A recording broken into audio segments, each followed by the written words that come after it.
Hello Culers, it's Pablo here and welcome back to Barca Universal and welcome back to a brand new video on the channel. In today's video, midweek, in between the two games we've of course got Athletic Club on the weekend and we just played the game against Real Sociedad on Sunday. So in today's video, midweek, I thought I'd do a Barcelona news roundup. Let's go and discuss some of the news that's been coming out of the club. Let's get you guys up to date. And in today's video, we will be covering and discussing it all of the latest Barcelona updates regarding our squad. As ever with Barcelona, things change quickly, things can come out in hours, in days, but for now, these are the current situations. Let's begin. Make sure you watch till the end, because there is going to be some interesting stuff right throughout in terms of this news. So let's get started. So with just about 2 weeks left of the transfer market, guys, I think it is a good time now to look at some of the current players in the squad and agree that, look, Barcelona still have some clear tasks to do in order to reduce the wage bill, clear out the squad, and ensure that we are ready to go for the new season. So I think first of all, let's start with the main two.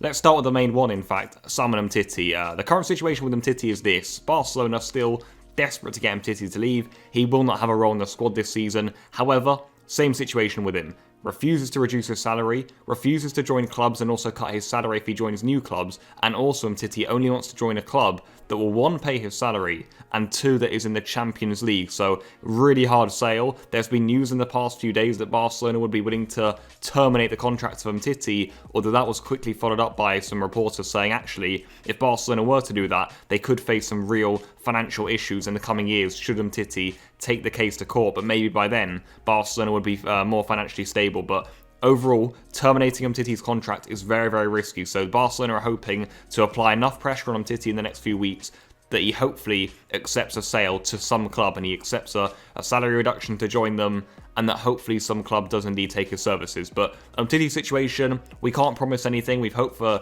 months and even years now that he was going to be sold, but it hasn't happened. So that's the current situation with Umtiti. On to the other one then, Miralem, Pjanic. It seems like these guys always seem to come in a bundle. I think, to be fair, Pjanic has probably a more professional attitude towards going. I do feel as if Pjanic wants to leave the club.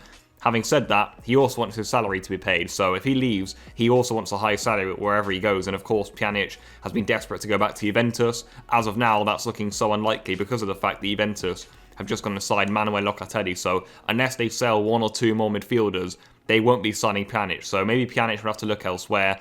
But of course, it could probably be a loan because I doubt clubs have much money now.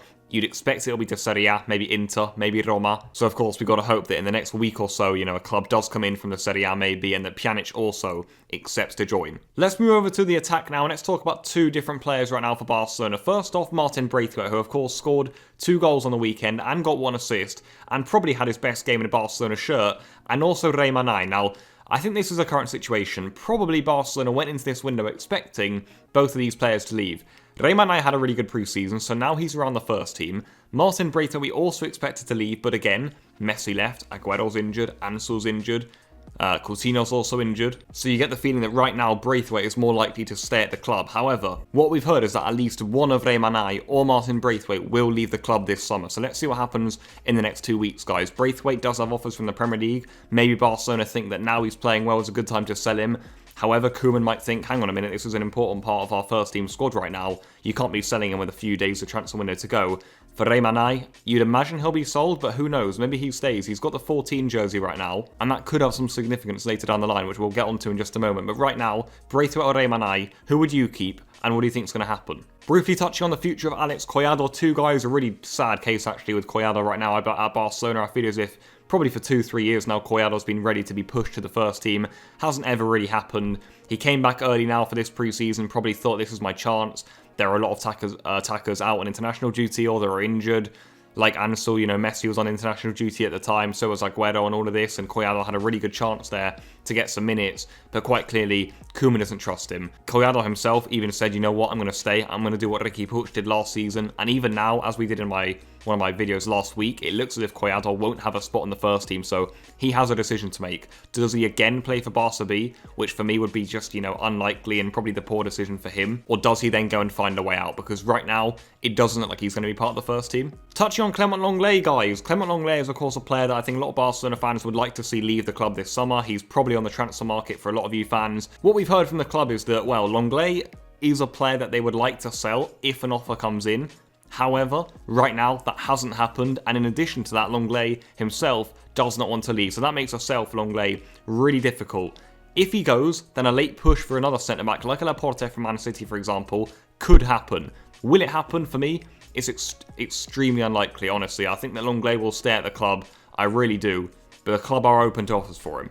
On to Philippe Coutinho now, who does look like he will be given another chance at Barcelona this season. There have also been rumours that Coutinho could come back and take the number 10 shirt. As of now, I think that would probably be the wrong thing to do. As we saw though, Remanai took the 14 on the weekend. He hasn't played yet, so maybe Coutinho can take that back for this game against Athletic Club that we've got on Saturday. So hopefully Coutinho can get some minutes back. We've heard that Koeman trusts him, that he will give him more continuity in the team this season. And I do feel that Coutinho can be a valuable player for Barcelona if he's used right. So a big season ahead for Coutinho.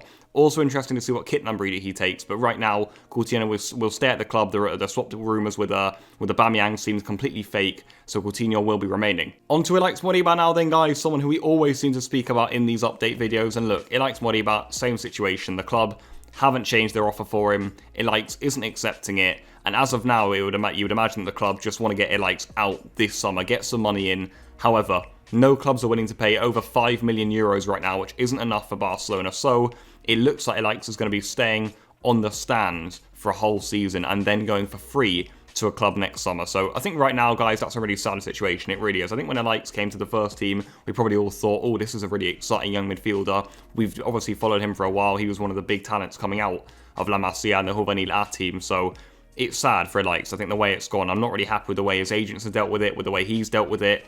Obviously, the club don't want to offer him that big of a salary, which I think is fair enough. As I said before, I think it's good that the club have been stern. I would have also liked them to have been stern with other players in the squad, but still, I think they've done the right thing with Ilaix. You can't be giving these La Masia players, multi-million contracts just after, 15 first-team appearances, else everyone would want that. So with Ilaix Moriba, it's a sad situation, and right now, guys, it looks like it's almost impossible for him to continue at Barca.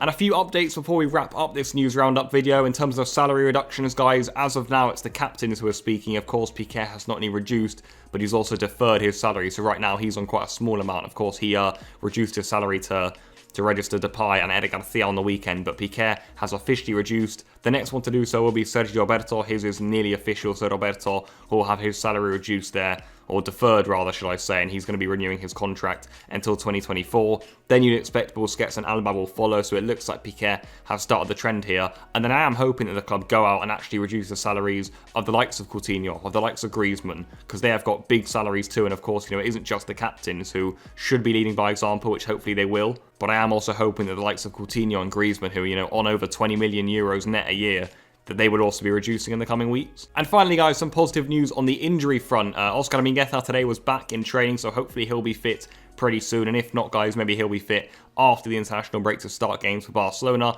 And then Ansu Fati and Ter Stegen are also doing very well. Apparently, after the international break in September, they will be back for that game against Sevilla, which I believe is either on the 12th or the 13th or the 11th of September that game will be. So that's a big game, and for Ansu Ter Stegen, that's really great news. Big parts of our team this season, and hopefully we can see them back on the pitch soon. I think you look at Ansu in particular there, that'll be a really good moment for him. Of course, he can take all the time to recover fully, but we do have big expectations of Ansu. So that's where I will wrap up this news roundup video. I hope you guys enjoyed it. We spoke a bit on Pjanic and Umtiti, and well, guys, situation is still the same for them. The club want to sell them. Let's see if they can do it. We're not holding our breath here at Barcelona. It hasn't really gone well the window, so let's see if they can do it. In terms of Braithwaite and Remanai, I think at least one of them will go. Collado seems, far away from the club. He doesn't seem like he's going to be staying. Coutinho will be staying. Same situation with Ilaix Moriba. And in terms of Clement Lenglet, he's on the market, but it's very, very unlikely that he'll be leaving the club. So that was it in summary, guys. I hope you enjoyed it. As always, leave any thoughts in the comments down below. I'll be getting back to as many of you as I can. And goodbye.